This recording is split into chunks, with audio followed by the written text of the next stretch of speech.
Assalamualaikum warahmatullahi wabarakatuh. Perkenalkan, nama saya Ahmad Syaiful Bahri dari Prodi Teknologi Industri Pertanian dengan nomor NIM 204111000. Di sini saya akan menjelaskan salah satu pemanfaatan limbah dari tempurung kelapa sebagai biobriket. Tempurung kelapa sendiri adalah sebuah bagian dari buah kelapa yang berupa endokraft dan memiliki sifat yang keras dan diselimuti oleh sabut kelapa. Biasanya tempurung kelapa digunakan sebagai bahan kerajinan, bahan bakar, dan briket. Tempurung kelapa memiliki komposisi kimia mirip dengan kayu, mengandung lignin, pentosa, dan selulosa. Tempurung kelapa dalam penggunaan biasanya digunakan sebagai bahan pokok pembuatan arang dan arang batik. Bagian dari buah kelapa yang dimanfaatkan sebagai bahan pangan dalam kehidupan sehari-hari adalah bagian daging buah kelapa dan juga air dari kelapanya.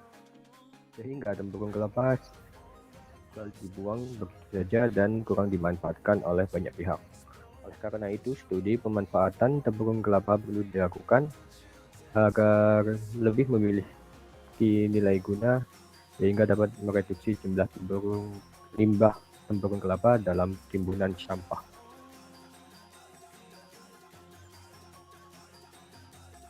Tempurung kelapa memiliki sifat kimia, diantaranya ada lignin yang memiliki persentase sekitar 29,4, air memiliki persentase 8,0, komponen abu memiliki persentase 0,6, komponen ekstraktif memiliki persentase 4,2, selulosa dengan persentase 26,6, uronat anhidrat dengan persentase 3,5, nitrogen dengan persentase 0,1, dan komponen hemiselulosa dengan persentase 27,7.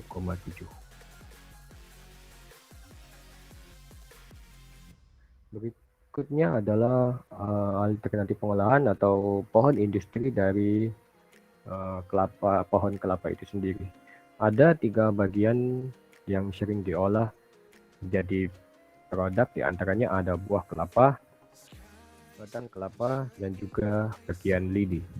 Pada bagian buah kelapa ada 4 bagian, pecah lagi menjadi air kelapa, daging kelapa, dan tempurung kelapa, dan juga sabut dari kelapa.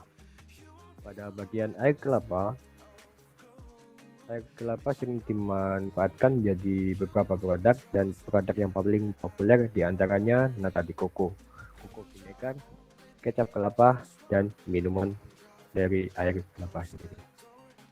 Daging kelapa biasanya diolah menjadi daging kelapa parut, kulit ari daging kelapa, dan juga kopra. Setelah itu, produk setengah jadi tersebut dapat diolah lagi menjadi low. Untuk daging kelapa parut dapat diolah menjadi low fat desiccated coconut, dan juga coconut. Untuk produk kulit ari daging kelapa dapat diolah menjadi semi virgin oil dan juga coco fat. Untuk kopra biasanya digunakan menjadi minyak kelapa dan juga bungkil kopra. Pada bagian tempurung kelapa akan diolah menjadi tepung tempurung kelapa dan juga arang tempurung kelapa. Bagian arang tempurung kelapa akan diolah menjadi tepung arang, karbon aktif, maupun biobriket. Sabut kelapa juga dapat diolah menjadi cornflake, sabut berkaret, matras, dan juga jok kursi. Sedangkan pada bagian batang kelapa biasanya digunakan menjadi furnitur rumah tangga dan juga bahan bangunan. Selanjutnya adalah potensi dari biobriket. Biobriket tempurung kelapa memiliki potensi yang lebih banyak dibandingkan alternatif pengolahan yang lain. Di antaranya, biobriket merupakan bahan bakar yang sebagai secara terus-menerus. Briket tempurung kelapa pada umumnya digunakan untuk kebutuhan memasak, sehingga penggunaan bahan biobriket sebagai bahan bakar akan selalu digunakan secara terus-menerus walaupun sekarang masyarakat banyak menggunakan LPG atau gas sebagai bahan bakar, namun bukan tidak mungkin potensi biobriket beberapa tahun ke depan akan menjadi sangat besar karena biobriket sendiri merupakan bahan bakar alternatif dan LPG adalah bahan bakar fosil yang tidak dapat diperbarui, sehingga potensi biobriket sangat besar. Yang kedua, ada pasar biobriket lebih luas. Masyarakat biasanya menggunakan briket untuk memasak. Contoh masakan seperti barbecue, steak, maupun sate. Di negara Timur Tengah sendiri, briket biasanya digunakan untuk mengkonsumsi sisa, yaitu semacam rokok yang dihisap melalui alat yang punya beberapa varian. Selain itu, di negara Timur Tengah, briket arang ini juga biasa digunakan untuk membakar pewangian ruangan. Di negara Eropa dan Amerika, briket arang tempurung kelapa biasanya digunakan untuk penghangat ruangan dan juga pemanas ruangan untuk spa. Tetapi sering juga digunakan untuk pembakaran tungku proses memasak. Yang ketiga, bahan bakar alternatif. Seperti yang kita ketahui, biobriket merupakan bahan bakar alternatif sehingga penggunaannya dapat diperbarui dari kelapa, dan untuk keberlanjutan prosesnya dapat dilakukan secara menerus-menerus. Untuk selanjutnya ada kelebihan biobriket. Kelebihan dari biobriket diantaranya suhu yang dihasilkan sangat tinggi. Suhu pembakaran yang dihasilkan dari biobriket sangat tinggi. Hal tersebut bisa dibandingkan dengan suhu yang dihasilkan oleh batu bara, lebih tinggi suhu biobriket. Yang kedua, ada bahan bakar yang dapat diperbarui. Seperti yang saya jelaskan tadi, biobriket terbuat dari tempurung kelapa, sehingga bahan bakar tersebut akan secara terus-menerus dapat diperbarui. Yang ketiga, ada biobriket itu tidak beracun. Karena proses pembakaran briket sendiri dibuat dengan proses alami, jadinya briket ini aman untuk digunakan. Bahan tambahan yang digunakan hanyalah tepung tapioka yang berasal dari singkong sebagai bahan pekat. Oleh karena itu, briket arang menjadi material yang aman dan tidak beracun. Yang keempat, ada tidak berasap. Waktu dibakar, biobriket tidak menghasilkan asap yang begitu banyak dibandingkan arang pada umumnya. Yang kelima, ada green energy. Salah satu keunggulan briket yang paling terkenal yaitu green energy. Green adalah sebutan untuk sumber energi yang bersahabat bagi lingkungan hidup. Seperti yang saya jelaskan tadi, keunggulan briket arang tempurung kelapa yang dibuat dari bahan baku kelapa dan juga bahan tambahan alami tepung tapioka.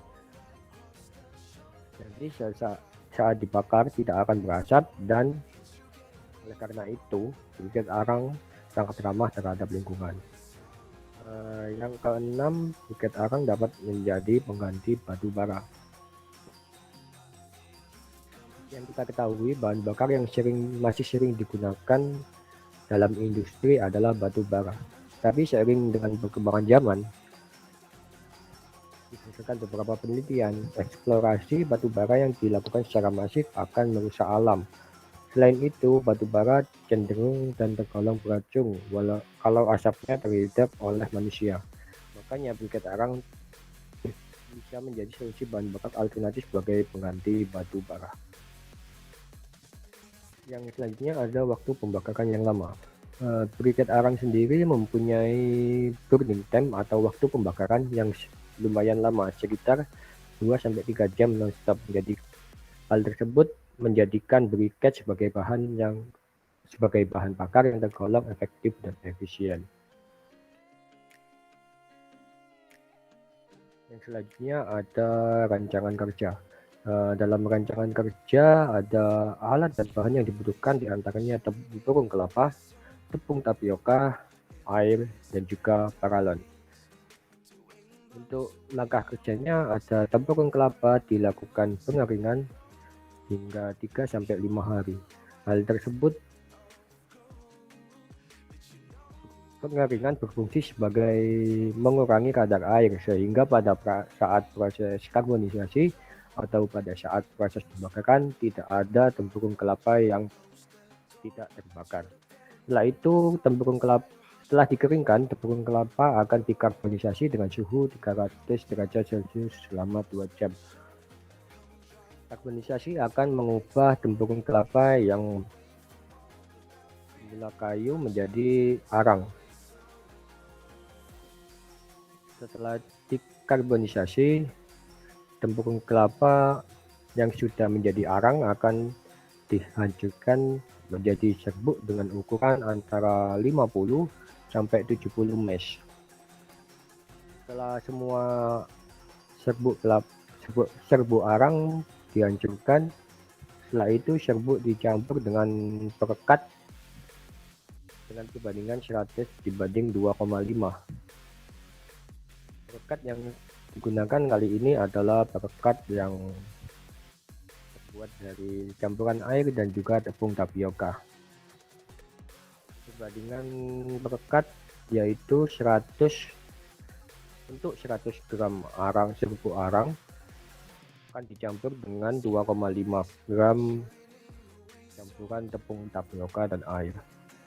Setelah itu adonan akan dicetak menggunakan paralon ataupun cetakan yang telah disiapkan, dan juga setelah itu adonan akan dikeringkan dengan menggunakan matahari. Kesimpulan dari pengolahan tempurung kelapa menjadi biobriket, di antaranya ada biobriket memiliki potensi yang sangat besar untuk dikembangkan sebagai salah satu bahan energi alternatif. Seperti yang sudah dijelaskan di awal tadi, biobriket memiliki jumlah pasar yang sangat luas sehingga dapat menjadi potensi yang sangat besar.